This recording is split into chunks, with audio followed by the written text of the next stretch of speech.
caleenta yare geedka ku taalla waa warshadda ugu weynee dunida ku dul taalla uguna qayliya buuq yar soo moogada caleentu inay tahay waxa noolaha dunida kor saaran oo dhan quudiya waxa noolaha kor saaran dunida oo dhan geedka iyo xoolaha iyo waxoo dhan caleen baa soo saarta waxay cunayaan caleentu geedkay soo saartaa wuxuu cunayo geedkana xoolo iyo wax nool oo dhan baa daaqa waxaan noolna waa isa sii cunaan waxa laaliya waxa kownkan aynu saaran maanta dhulkaynu saaran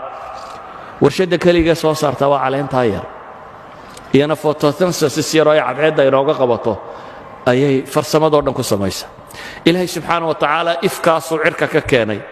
inta gamma rays iyo waxaa rayse violet caafimaadka waxyeelo oo dhan atmospheriga laynagaga celiyey spectrumka atmospheriska lightka soo dhaafaa intuu yahay waa inta nolosha ay u baahantahay 7 colorskan iyo inta yare ku xigxigta xataa badda markuu ku dhaco iftiinkaas maalan casaanku spectrumkan badda markay biyaha nalku ku dhaco casaanku 18 mitir buu ku dhammaadaa daadminis 20 mitir haddaad badda quusto nabar kugu dhaco dhiiggaaga arki maysid waayo wax casaan la yidhahdaba kama jiraan yalowgu markaad 100 mitir gaadhaa buu dhammaanayaa greenki iyo buluugu waxay dhammaadaan maxay 240 mitir waayo iyagu waa kuwa photosynthesiska sida si dhirta baddu ay u baxdo noolaha badda ku jira si uu geedkiisu u bixi karo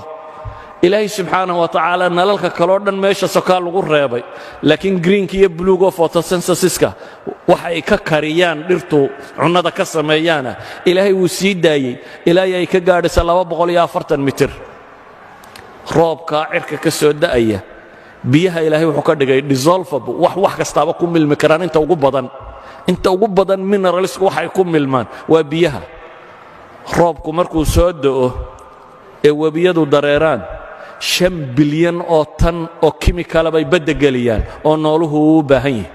hadduu dhulku abaarsado baddana waa abaarsanaysaa roobkaasi hadduu di'i waayo ilaahay muxuu yidhi wa fi samaa'i risqukum wamaa tuucaduun cirkaasay jirtaa baa ilaahay yidhi arsaaqdiinna iyo waxa laydin yaboohay dhammaantiin roob hadduu di'i waayo kalluunkuna wuu dhammaanayaa badda waxa ku jiraana waa dhammaanayaan waayo mineralskay dhulka ka helayeen oo dhan heli maayaan bale oxygen ku filan heli maayaan waayo roobka badda hela waxyaabaha uu badda geliya waxaa ka mid ah oxygenka saa daraaddeed kalluunka laftiisa abaarsanaya hadduu roob heli waayo noloshan sidan u dhisan ee ilaahay subxaana wa tacaala saatan u sameeyey biyuhu khasaa'ista ay leeyihiin noolaha kaloo dhamme ma leh chemicalska kaloo dhamme ma leh walidaalik biyuhu markay 4 degree gaadhaan baa densitigoodu ugu culus yihi hadday ka hoos maraan waa maxay wuu fududaadaa waa sababta ilaahay ugu talagalay in badda waxa ay ku nool yihiin wailaa hadday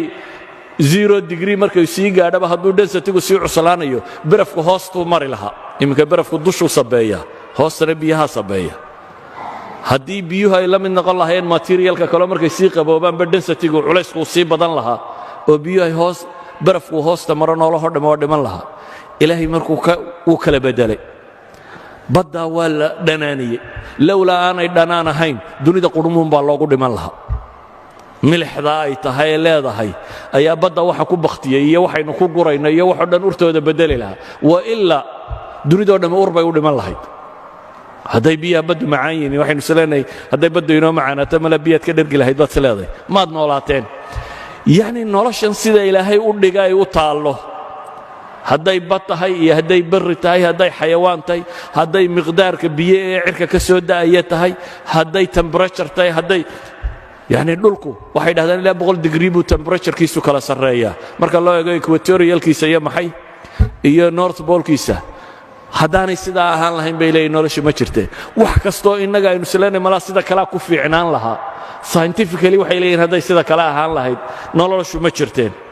taa macnaheedu ayuha alikhwa waxa weeyaan dunida tan aynu ku nool lahay